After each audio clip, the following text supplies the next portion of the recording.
தி Conjuring Last Rites. Conjuring சீரீஸோட last பார்ட்டான Conjuring Last Rites படம் நம்மளை மிரட்டுச்சா இல்லையான்னு இந்த ரிவ்யூவில் பார்க்கலாம். படம் 1964 யங் எட் அண்ட் லொரைனா காமிச்சு ஆரம்பிக்கப்படுது.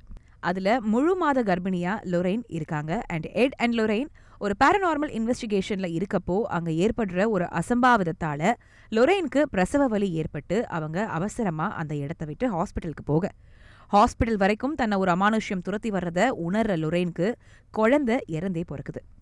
இறந்த குழந்தைய அவங்க கையில் வச்சு கடவுள்கிட்ட தன் குழந்தைய திருப்பி தரும்படி கதறி அழ குழந்தைக்கு உயிர் வருது. அங்கே இருந்து கதைக்களம் 1986க்கு நகருது.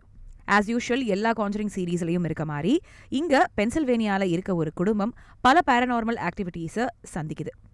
அதனால சர்ச்சோட உதவியையும் நாடுது. மற்றொரு பக்கம் எட் அண்ட் லொரைன் எட்டோட ஹார்ட் ப்ராப்ளம்ஸால கேசஸ் எடுக்கிறதுல இருந்து ரிட்டையர்மெண்ட் ஆகி ஒரு தனிப்பட்ட நிம்மதியான வாழ்க்கையை வாழ்ந்து வராங்க. பட் அவங்க மகள் ஜூடிக்கு மட்டும் அடிக்கடி சில அமானுஷ்ய விஷயம் நடக்குது. பெரும்பாலும் அதை ஜூடி தன் பேரண்ட்ஸ் கிட்ட சொல்லாம மறைக்கிறாங்க. ஒரு கட்டத்தில் ஜூடியோட விஷன்ஸ் அவங்கள அந்த பென்சில்வேனியா குடும்பத்துக்கிட்ட கொண்டு போய் சேர்க்க, அப்போதான் எட் அண்ட் லொரைன் உணர்றாங்க ஜூடி பிறக்கும்போது இருந்த அந்த டிமானிக் பிரசன்ஸ் தான் இங்கேயும் ஜூடியை கொண்டு வந்து சேர்த்திருக்குன்னு. அங்கே இருந்து எட் அண்ட் லொரைன் அவங்க மகள் ஜூடி மற்றும் அந்த வீட்டில் வசித்து வர குடும்பத்தை காப்பாத்துறாங்களா இல்லையா அப்படின்றது தான் மீதி கதை. ஜேம்ஸ் வான் படம், கான்ஜரிங் சீரீஸ், கான்ஜரிங்கோட லாஸ்ட் சீரீஸ்னு நிறைய எதிர்பார்ப்போட இந்த படத்துக்கு போனால் கண்டிப்பாக ஏமாற்றம் தான் மிஞ்சும் அப்படின்னு சொல்லலாம். From the beginning to the end story ரொம்ப ப்ரிடிக்டபிளாக இருக்குது.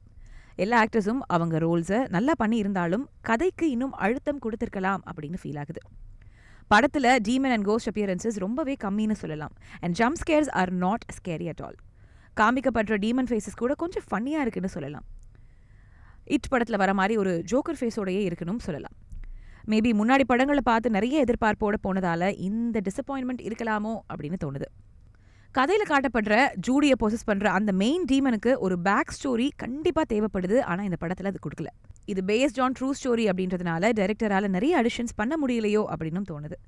படம் ஹாப்பி எண்டிங்கில் முடியுது. அண்ட் படத்தோட எண்டிங் சீனில் all the actors from previous series வர்றது பார்க்க ஃபுல்ஃபில்லிங்காக இருக்குன்னு சொல்லலாம். படம் திகிலாக இருக்கோ இல்லையோ, எண்ட் கார்டில் காமிக்கப்படுற உண்மையான எட் அண்ட் லொரைன் அண்ட் அவங்க மகள் மற்றும் அந்த டைமோட real news paper stories and photos தான் பார்க்க இன்னும் சில்லிங்காக இருக்குது. மொத்தத்தில் கான்ஜரிங் லாஸ்ட் ரைட்ஸ் கான்ஜரிங் ஃபேன்ஸ்க்கு ஏமாற்றமே.